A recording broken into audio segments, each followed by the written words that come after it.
नमस्कार, आप देख रहे हैं पंचतत्व और मैं हूं आपके साथ पूजा। 24 जनवरी 1966 को भारत को अपना तीसरा प्रधानमंत्री मिला। 1966 में हुए लाल बहादुर शास्त्री के निधन के बाद इंदिरा ने प्रधानमंत्री पद की शपथ ली। भारत के पहले प्रधानमंत्री जवाहरलाल नेहरू की इकलौती संतान होने के बावजूद इंदिरा गांधी के लिए पीएम बनने की राह आसान नहीं रही। राजनीति में एक्टिव होने के बाद भी इंदिरा को प्रधानमंत्री बनने का मौका लाल बहादुर शास्त्री के निधन के बाद ही मिल पाया। हालांकि शास्त्री के निधन के बाद भी प्रधानमंत्री के पद के लिए इंदिरा ही सबकी पहली पसंद नहीं थी। इस दौर में इंदिरा के अलावा मोरारजी देसाई और गुलजारी लाल नंदा जैसे कई और नेताओं का नाम भी शामिल था। दिलचस्प तो ये रहा कि नेहरू की मौत के बाद उनके उत्तराधिकारी के तौर पर जिस इंदिरा के नाम को मोरारजी देसाई ने लिटिल गर्ल कहकर खारिज कर दिया था, उन्हें ही हराकर इंदिरा गांधी प्रधानमंत्री बनी थी। लेकिन अब सवाल ये उठता है कि आखिर अपने सामने इतने अनुभवी नेताओं के होने के बावजूद इंदिरा ने प्रधानमंत्री पद के लिए खुद को सबसे बेहतर उम्मीदवार साबित कैसे किया। तो आज प्रधानमंत्री सीरीज के इस तीसरे एपिसोड में हम आपको बताएंगे कि आखिर कैसे इंदिरा गांधी भारत की पहली महिला प्रधानमंत्री बनी। 11 जनवरी 1966 की रात ताशकंद में लाल बहादुर शास्त्री का निधन हो गया। इसके बाद यही सवाल उठा कि अब देश का अगला प्रधानमंत्री कौन होगा, जिसके बाद गुलजारी लाल नंदा को कार्यवाहक प्रधानमंत्री बना दिया गया और एक बार फिर से प्रधानमंत्री बनाने की जिम्मेदारी कांग्रेस अध्यक्ष के कामराज के कंधों पर आ गई। लेकिन इस बार कांग्रेस को ऐसे प्रधानमंत्री की जरूरत थी जो पार्टी की बात सुने। वरिष्ठ पत्रकार राम बहादुर राय इस बारे में कहते हैं, उस समय ये सवाल नहीं था कि जो प्रधानमंत्री बनेगा वो संसद में पार्टी को जिता कर ला पाएगा या नहीं। उस समय लीडरशिप ये मानकर चल रहा था कि कांग्रेस तो पावर में है ही, ऐसा पीएम चुनना है जो उनके मुताबिक चले। इस दृष्टि से पार्टी के सामने दो नाम थे, एक इंदिरा गांधी और दूसरा मोरारजी भाई देसाई। इसके अलावा खुद कामराज के प्रधानमंत्री की रेस में होने की खबरें भी थी। उस वक्त सिंडिकेट नेताओं की पार्टी में धाक थी और कामराज उसके प्रमुख थे। कामराज पर सभी नेता प्रधानमंत्री बनने का दबाव डाल रहे थे। वजह यह थी कि कभी भी सार्वजनिक तौर पर उन्होंने ये नहीं कहा कि वो प्रधानमंत्री की रेस में नहीं है।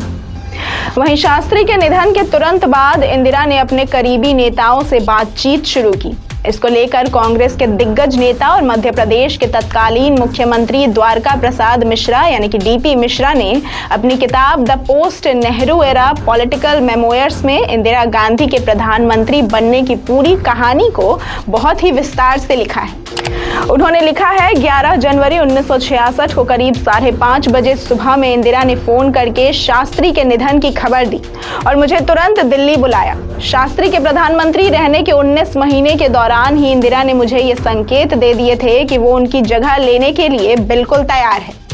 डीपी मिश्रा उन नेताओं में से थे जो किसी भी उम्मीदवार के पक्ष में हवा बना सकते थे। वरिष्ठ पत्रकार राम बहादुर राय बताते हैं कि डीपी मिश्रा को भारतीय राजनीति का चाणक्य कहा जाता है। इसलिए डीपी मिश्रा को इंदिरा ने दिल्ली बुलाया ताकि वो सही समय पर उनके पीएम बनने की बल्लेबाजी कर सके। डीपी मिश्रा ने लिखा है कि कार्यवाहक पीएम गुलजारी लाल नंदा भी पद पर बने रहना चाहते थे। अपने समर्थन के लिए वो इंदिरा से मुलाकात भी कर चुके थे। इंदिरा ने तब कूटनीतिक चाल चलते हुए उनसे कहा कि अगर बाकी लोग सपोर्ट करते हैं तो वो भी करेंगी। गुलजारी लाल नंदा ने डीपी मिश्रा से भी समर्थन मांगा, जिसके बारे में वे लिखते हैं, मुझे तो पहले से इंदिरा के इरादों के बारे में पता था और ये सुनकर मुझे नंदा पर दया आ गई। गुलजारी लाल नंदा चाहते थे कि वो 1967 के आम चुनाव तक प्रधानमंत्री पद पर बने रहें। अपनी ये इच्छा उन्होंने कामराज के सामने भी जाहिर की थी। हालांकि गुलजारी लाल नंदा को लेकर राम बहादुर राय की राय अलग है। वो कहते हैं, गुलजारी लाल नंदा प्रधानमंत्री बनने की रेस में थे ही नहीं। नंदा तो बस ग्रेस में पीएम बन गए। सीनियर लीडर थे इसलिए कार्यकारी पीएम बना दिया गया। ना वो पीएम की दौड़ में स्वयं थे और ना ही कोई उन्हें मानता था। एक तरफ इंदिरा गांधी, मोरारजी देसाई और गुलजारी लाल नंदा ये तीनों अपने लिए करीबियों से समर्थन मांग रहे थे, लेकिन सिंडिकेट के नेता के कामराज तो प्रधानमंत्री पद के अलावा किसी और के बारे में सोच ही नहीं रहे थे। हकीकत तो ये थी कि प्रधानमंत्री पद के लिए इंदिरा गांधी का नाम उनके दिमाग में दूर दूर तक नहीं था। डीपी मिश्रा के मुताबिक 13 जनवरी की रात में सिंडिकेट नेताओं की गुप्त बैठक हुई। इस बैठक में कामराज ने पीएम बनने से इनकार कर दिया, लेकिन इस बारे में किसी और को भनक तक नहीं लगी। यहाँ तक कि बैठक में इंदिरा के नाम की चर्चा भी नहीं हुई। कामराज के पीएम पद ठुकराने की वजह के बारे में राम बहादुर राय बताते हैं, वो बड़े नेता थे, इसमें कोई दो राय नहीं है, लेकिन उनमें पीएम बनने की क्षमता नहीं थी। ये बात वो स्वयं मानते थे। उनके सामने भाषा की बड़ी समस्या थी। प्रधानमंत्री बनने की इच्छा हर नेता की होती है, लेकिन उसमें कई ऐसे कारण होते हैं जिससे बहुत से लोग नहीं बन पाते हैं। 14 जनवरी को प्रधानमंत्री पद के लिए उम्मीदवार को लेकर कांग्रेस वर्किंग कमेटी की बैठक रखी गई थी। इस बैठक में उम्मीदवारों को लेकर कोई निष्कर्ष तो नहीं निकला, लेकिन ये फैसला हुआ कि 19 तारीख को शास्त्री के उत्तराधिकारी की घोषणा होगी। इसी बीच डीपी मिश्रा ने मुख्यमंत्रियों की मीटिंग बुलाई। इसमें यह तय हुआ कि अगर कामराज प्रधानमंत्री बनने के लिए राजी हुए तो उनका समर्थन होगा, और अगर वो इनकार करें तो इंदिरा के नाम पर बात होगी। बैठक के बाद DP Mishra, ML Sukhadia, VP Nayak और केबी सहाय ने कामराज से मुलाकात की। इस दौरान कामराज ने साफ कर दिया कि वो प्रधानमंत्री बनने से ज्यादा कांग्रेस अध्यक्ष पद पर रहना पसंद करेंगे। साथ ही उन्होंने इस बयान को मीडिया में जारी करने की भी बात कही। मौके की नजाकत को देखते हुए तुरंत ही डीपी मिश्रा ने कामराज से इंदिरा की उम्मीदवारी को लेकर सलाह मशवरा कर लिया। उनकी सहमति मिलने के बाद फिर सभी 14 मुख्यमंत्रियों की बैठक हुई, जिसमें से 12 ने इंदिरा गांधी को समर्थन देने की बात कही। डीपी मिश्रा अपने बारे में बताते हैं कि उन्होंने इंदिरा गांधी का समर्थन इसलिए किया क्योंकि उस वक्त पीएम की रेस में जितने भी उम्मीदवार थे उसमें सबसे बेहतर इंदिरा थी। उनका मानना था कि इंदिरा भारतीयता और आधुनिकता दोनों को बैलेंस करना जानती थी। मुख्यमंत्रियों की मीटिंग के बाद जो हुआ उस वाक्य का जिक्र नेहरू की जीवन लिखने वाले कनाडाई प्रोफेसर माइकल ब्रेचर ने अपनी किताब सक्सेशन इन इंडिया 1967 के पेज नंबर 211 और 212 में किया है। उन्होंने लिखा है, इस मीटिंग के बाद कामराज के ऑफिशियल बयान से पहले ही इंदिरा गांधी पर समर्थन की खबर लीक हो गई। बाद में कामराज ने भी खुद आधिकारिक रूप से बयान दिया कि करीब सभी मुख्यमंत्री इंदिरा गांधी को प्रधानमंत्री बनाना चाहते हैं। हालांकि यहाँ उन्होंने ये नहीं बताया कि वो किसके समर्थन में है। इस घोषणा के बाद सीधी लड़ाई मोरारजी देसाई और इंदिरा गांधी के बीच थी।